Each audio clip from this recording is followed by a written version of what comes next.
Hello दोस्तों, आप सारे व्यूवर्स का बहुत बहुत स्वागत है एक बार फिर से इस पर्टिकुलर वीडियो पे। यूपीपीसीएस 2016 के री एग्जाम के लिए, प्रीलिम्स री एग्जाम के लिए सेक्शन वाइज टेस्ट करेंगे। उत्तर प्रदेश जीके का और Uttar Pradesh budget, Uttar Pradesh current affair का। पहला हमारा क्वेश्चन है कि विच of the following district of Uttar Pradesh does not share its border with Nepal. Nepal के साथ उत्तर प्रदेश का कौन सा जिला जो है सीमा साझा नहीं करता है?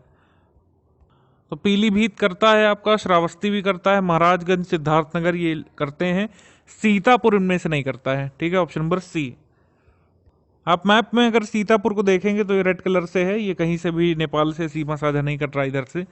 ये जो इधर वाले डिस्ट्रिक्ट हैं, ये वाला, ये वाला, ये और ये सब करेंगे नेपाल से सीमा साझा। इसमें सिद्धार्थनगर, खीरी, आपके पीलीभीत, बाकी सारे जिले आएंगे। Which of the following district of Uttar Pradesh is situated on the border of Uttar Pradesh. Uttar Pradesh का कौन सा जिला उत्तर प्रदेश और बिहार की सीमा पर स्थित है? उत्तर प्रदेश और बिहार, तो उत्तर प्रदेश और बिहार की सीमा पर स्थित है आपका Ballia, option number D. Ballia को हम उत्तर प्रदेश में यहाँ पर स्पॉट करेंगे। आप देखेंगे कि ईस्टर्न साइड में बिहार का ये सीमा लगती है यहाँ पर नीचे, और ये है आपका बलिया, ये सीमा साझा कर रहा है बिहार से बिल्कुल। उत्तर प्रदेश के किस शहर को सुहाग नगरी के नाम से जाना जाता है? कांच की चूड़ियां बनाने के लिए प्रसिद्ध है इसलिए। तो ये है आपका फिरोजाबाद, ऑप्शन नंबर ए। सुहाग नगरी बोलते हैं इसको, चूड़ियों का नगर बोलते हैं, चूड़ियां यहाँ पर बनती हैं कांच का सामान, ऑप्शन नंबर ए। ये क्वेश्चन है, निम्नलिखित में से किस नेताओं में से कौन सा जो है नेता गोरखनाथ मंदिर का मठ भी और पुजारी भी रह चुके हैं? तो ये हैं आपके योगी आदित्यनाथ जी, प्रेजेंट सीएम हमारे, ऑप्शन नंबर बी। सारनाथ वह पवित्र स्थान जहां पर भगवान बुद्ध ने अपना पहला उपदेश दिया था, पहला सरमन, फर्स्ट सरमन, ये किस शहर के नजदीक है? उत्तर प्रदेश में ये वाराणसी के नजदीक है, option number D. Uttar Pradesh का कौन सा शहर चिकनकारी साड़ियों के लिए जो है प्रसिद्ध है? सुंदर कढ़ाई वाली साड़ियां होती हैं, चिकनकारी साड़ियां। चिकनकारी साड़ी चलती है जहां पर चिकनकारी होती है, लखनऊ में। लखनऊ की चिकनकारी बहुत फेमस है उत्तर प्रदेश में। जो लोग लखनऊ से हैं, जो लोग उत्तर प्रदेश से हैं, आप सभी को पता होगा। बिल्कुल ऐसे क्वेश्चन पूछे जाते हैं यूपी कल्चर से बड़े एग्जाम में। ऑप्शन नंबर बी यहाँ पर सही है। वह कौन से कवि और संत हैं जिन्होंने रामायण का एक दूसरा संस्करण रामचरितमानस लिखा है? उत्तर प्रदेश के हर व्यक्ति को पता होगा, तुलसीदास जी ने लिखा है, option number D. Tulsidas ji का जन्म कहाँ पर हुआ था? राजापुर में, बांदा डिस्ट्रिक्ट में। अवध की रियासत के उस प्रसिद्ध योद्धा बेगम का नाम क्या है जिन्होंने 1857 के विद्रोह में अंग्रेजों के साथ होने वाली लड़ाई में भाग लिया था? इनका नाम है बेगम हजरत महल, ऑप्शन नंबर ए, बेगम हजरत महल। मुगल वंश के पहले सम्राट बाबर ने अपनी देशी चगताई तुर्क भाषा में आत्मकथा लिखी है। इस पुस्तक का क्या नाम है?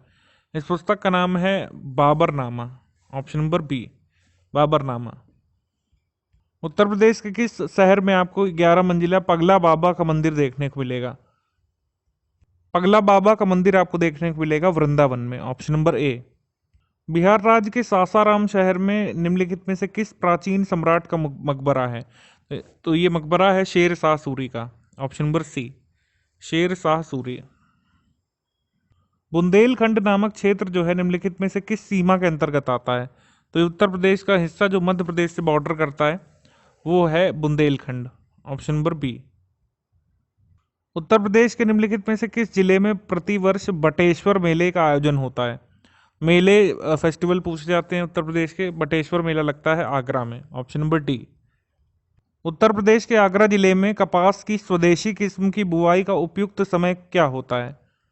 उपयुक्त समय होता है फर्स्ट फोर्टनाइट ऑफ अप्रैल, अप्रैल का पहला पखवाड़ा इसमें लगाई जाती है, ऑप्शन नंबर ए।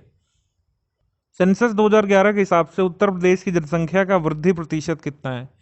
तो percentage of population growth rate है ये 20.23%, option number B. Uttar Pradesh के निम्नलिखित में से किस जिले में केंद्र सरकार की अफीम की फैक्ट्री है? तो सेंट्रल ओपियम फैक्ट्री है गाजीपुर में, ऑप्शन नंबर बी। अगला क्वेश्चन, उत्तर प्रदेश का लखनऊ शहर निम्नलिखित में से किस तरह के हैंडलूम उत्पादन केंद्रों के लिए प्रसिद्ध है? तो ये है आपका चिकनकारी के लिए, चिकन कारीगरी, ऑप्शन नंबर सी।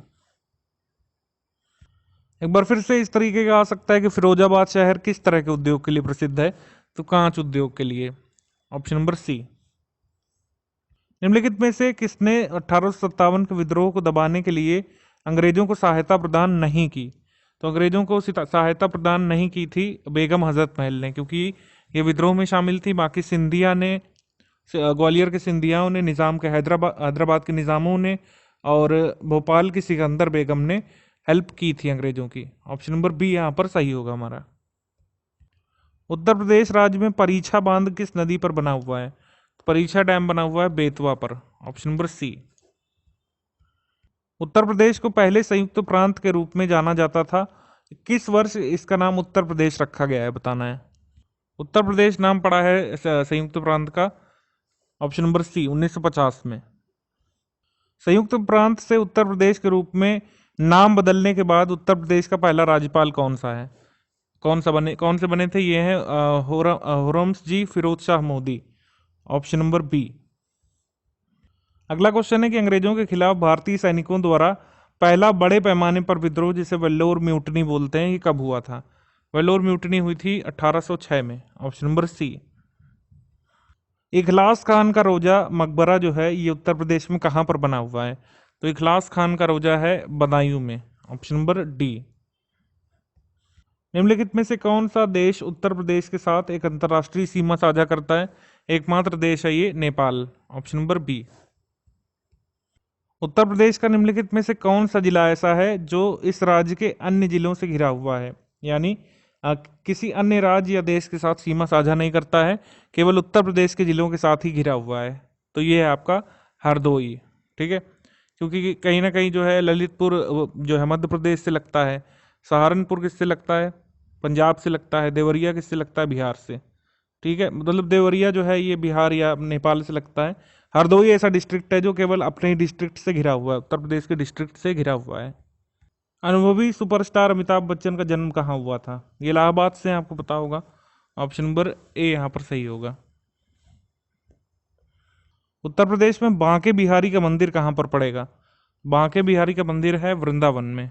Option number C. हमको बताना है निम्नलिखित में से कौन सा उत्तर प्रदेश का राजकीय पशु है? तो राजकीय पशु है स्वैम्प डियर, बारहसिंघा। Option number B. ठीक है, और आपका राजकीय वृक्ष कौन सा है? अशोक है। राजकीय पुष्प कौन सा है? पलाश है। और राजकीय पक्षी कौन सा है? सारस क्रेन है। सहारनपुर जिला जो है उत्तर प्रदेश का किस तरह की कला और शिल्प के लिए प्रसिद्ध है? तो ये प्रसिद्ध है वुड कार्विंग के लिए, लकड़ी पर नक्काशी के लिए। Option number C. Central bird research institute CARI कहाँ पर लोकेटेड है उत्तर प्रदेश में? तो ये है आपका बरेली में। Option number B, Bareilly. Awadh राज्य, जिसे अवध भी कहते हैं, 1772 से लेकर के 1856 तक मुस्लिम शासकों का शासन था और उन्होंने कौन सी उपाधि ली थी? तो ऑब्वियसली नवाब बोलते थे। Option number C. Alauddin Khilji द्वारा बनवाया गया प्रसिद्ध अलाई दरवाजा कहाँ पर है? ऑब्वियसली ये न्यू दिल्ली में है। Option number B. 2001 की जनगणना रिपोर्ट के अनुसार उत्तर प्रदेश का लिंगानुपात क्या था? तो 11 का भी और कम से कम 1 का भी ध्यान रख लीजिएगा। लिंगानुपात था 898 2001 में। रामायण के रचयिता वाल्मीकि का आश्रम कहाँ पर था? वाल्मीकि जी का आश्रम था ब्रह्मावर्त बिठूर में, कानपुर नगर के पास। इंडियन ऑयल कॉरपोरेशन की तेल रिफाइनरी उत्तर प्रदेश में कहाँ पर है? यह है मथुरा में। Option number D. निम्नलिखित में से कौन सी जनजाति उत्तर प्रदेश के अनुसूचित जनजाति की सूचियों में शामिल नहीं है? तो आपकी ताड़वी नहीं शामिल है। Option number B. बाकी राजी शामिल है, थारू और बुक्सा। निम्नलिखित हिंदुस्तानी शास्त्रीय गायकों में से किसका संबंध उत्तर प्रदेश राज्य से था? ये संबंधित थे Siddheshwari Devi. Option number D. Uttar Pradesh का निम्न में से कौन सा जिला काली मिट्टी से बने हुए बर्तनों के लिए प्रसिद्ध है? तो आजमगढ़ जो है काली मिट्टी के बर्तनों के लिए प्रसिद्ध है। Option number B. नवीनतम उपलब्ध आंकड़ों के अनुसार उत्तर प्रदेश में शिशु मृत्यु दर क्या है? इन्फेंट मोर्टेलिटी रेट क्या है? यह है 41। Option number B. राधा के जन्म स्थान के रूप में निम्नलिखित में से किस स्थान को जाना जाता है? तो राधा का बर्थ प्लेस है Barsana. Option number D, Barsana. Uttar Pradesh के यूपी पर्यटन द्वारा बुंदेलखंड सर्किट में निम्नलिखित में से कौन कौन से गंतव्य शामिल हैं?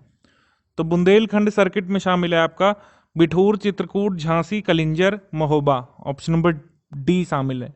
ठीक है, इस तरीके से जितने भी 4-5 सर्किट हैं इनका आप देख सकते हैं यूपी की पर्यटन वाली वेबसाइट पर। पेड ग्रुप वालों को हमने वीडियो दे दिया है इस पर 7-8 मिनट का। उत्तर प्रदेश का कौन सा जिला उत्तर प्रदेश और बिहार की सीमा पर स्थित है? ये क्वेश्चन हम लोग कर चुके हैं, ये बलिया है। Option number D. Uttar Pradesh के किस जिले में वर्ष 2018 तक प्रति व्यक्ति सकल घरेलू उत्पाद सबसे अधिक था? ठीक है, तो ये पर कैपिटा ग्रॉस जीडीपी सर्वाधिक देखी गई थी गौतम बुद्ध नगर में। Option number C. Greater Noida बोलिए या गौतम बुद्ध नगर।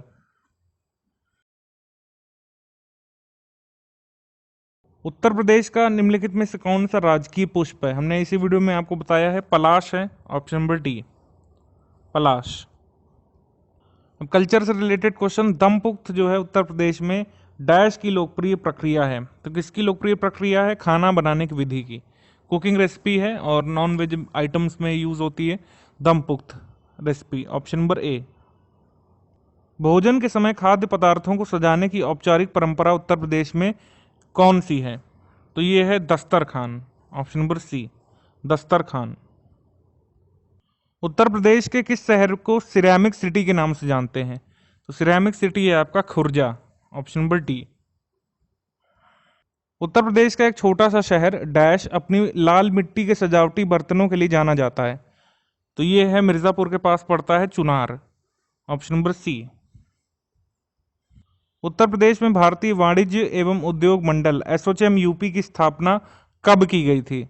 एसोचैम यूपी की स्थापना की गई थी 1994 में। Option number B.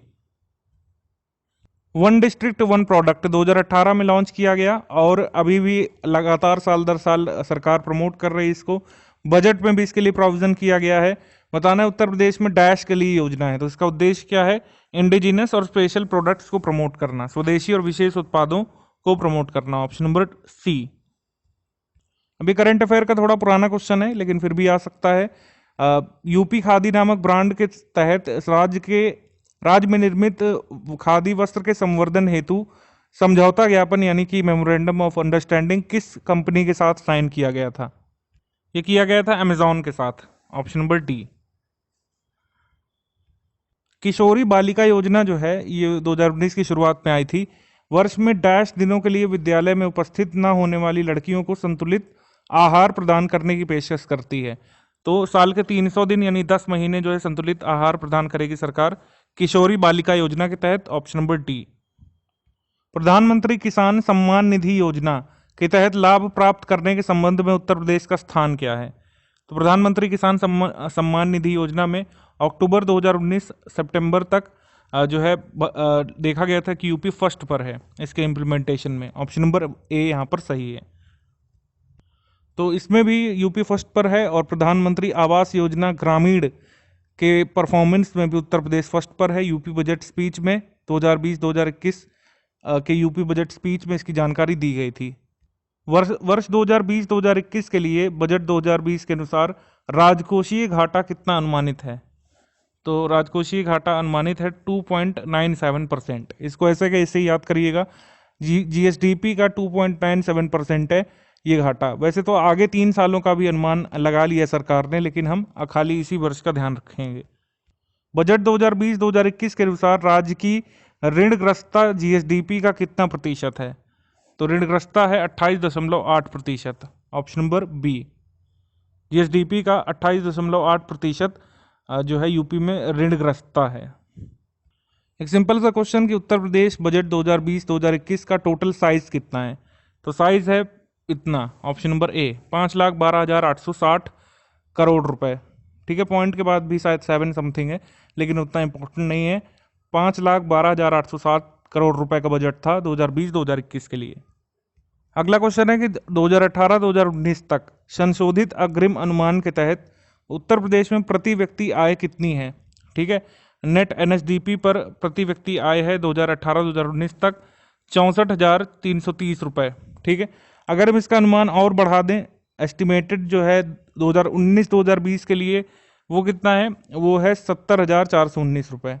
तो अगर 2019-2020 का एस्टिमेटेड पूछ लें, अगर रिवाइज्ड एडवांस एस्टिमेट के हिसाब से 2018-2019 का पूछ लें तो ऑप्शन नंबर बी है, वरना 2019-2020 के लिए डी है। ठीक है, दोनों दे दिए हमने, इसीलिए इस क्वेश्चन का आंसर पर्टिकुलरली बी है। उत्तर प्रदेश 2020-2021 में राज्य में कहां पर आयुष विश्वविद्यालय स्थापित करने का प्रस्ताव है? आयुष विश्वविद्यालय स्थापित किया जाएगा आयुष यूनिवर्सिटी गोरखपुर में। ठीक है, और एक विधि विश्वविद्यालय जो है स्थापित किया जाना है प्रयागराज में। लॉ यूनिवर्सिटी कहाँ पर स्टैब्लिश होगी? इलाहाबाद में, यानी प्रयागराज में। और अगर पूछ लें आयुष यूनिवर्सिटी कहाँ पर स्टैब्लिश होनी है बजट 2020-2021 के अनाउंसमेंट के तहत? गोरखपुर में।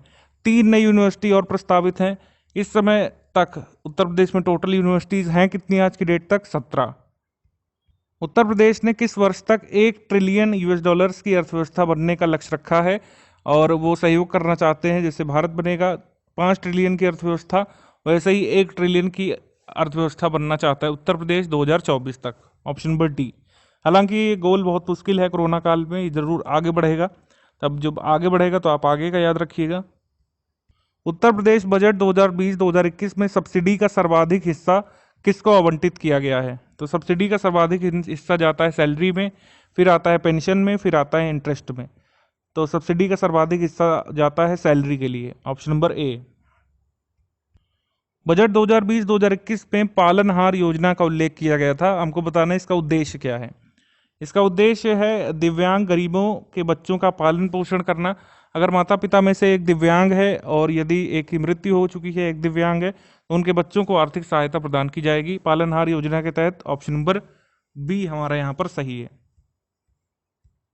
उत्तर प्रदेश बजट 2020-2021 में इंटरनेशनल ग्रीन फील्ड एयरपोर्ट के संचालन का प्रारंभ 2023 तक प्रस्तावित है। हमको इस क्वेश्चन में बताना है कि आपका इंटरनेशनल ग्रीन फील्ड एयरपोर्ट कहाँ पर बन रहा है उत्तर प्रदेश में? ये बनेगा जेवर में। Option number A, greater Noida के जेवर में बनेगा ये एयरपोर्ट। इसका नाम रहेगा Noida, greater Noida international green field airport. Uttar Pradesh में अगर हवाई अड्डों की बात कर ले तो इस समय तक 8 हैं आज की डेट तक, लेकिन 11 को और डेवलप करने की बात कही जा रही है। अयोध्या में भी एक जो है हवाई अड्डा डेवलप किया जाएगा जल्दी। उत्तर प्रदेश बजट 2020-2021 में दी गई जानकारी के अनुसार प्रदेश में महिला पुलिस थाने कितने हैं? हर जिले में महिला पुलिस थाना है, 75 होने चाहिए, लेकिन लखीमपुर में 2 जो हैं थाने हैं महिला पुलिस थाने, तो आंसर हो जाएगा ए, 76 हो गए कुल मिला के। ऑप्शन नंबर ए। पहला राज्य कौन सा है जो कृषि अनुदानों का भुगतान किसानों को डायरेक्ट बेनिफिट ट्रांसफर के माध्यम से करता है? तो डीबीटी के माध्यम से किसानों को अनुदान भुगतान करने वाला पहला राज्य बना था उत्तर प्रदेश। ऑप्शन नंबर ए। उत्तर प्रदेश ने किस वर्ष तक वनावरण और वृक्षावरण को कुल भौगोलिक क्षेत्र के 15% तक करने का लक्ष्य रखा है, जो इस समय काफी कम है, 7% से भी कम है। तो उत्तर प्रदेश का टारगेट है कि 2030 तक ट्री कवर और फॉरेस्ट कवर को टोटल ज्योग्राफिकल एरिया का हम कर लेंगे 2030 तक हम कर लेंगे 15%। अगला क्वेश्चन है कि उत्तर प्रदेश पुलिस और फॉरेंसिक संस्थान कहाँ पर स्थापित किया जाना है? उत्तर प्रदेश पुलिस और फॉरेंसिक इंस्टीट्यूट ग्रेटर नोएडा में खुलेगा, अनाउंस कर दिया गया था पिछले साल ही, लेकिन इसके लिए ग्रांट आया है 2020 के बजट में। ठीक है, तो ये कहाँ पर खुलेगा? Uttar Pradesh police and forensic institute greater Noida में। ऑप्शन नंबर सी।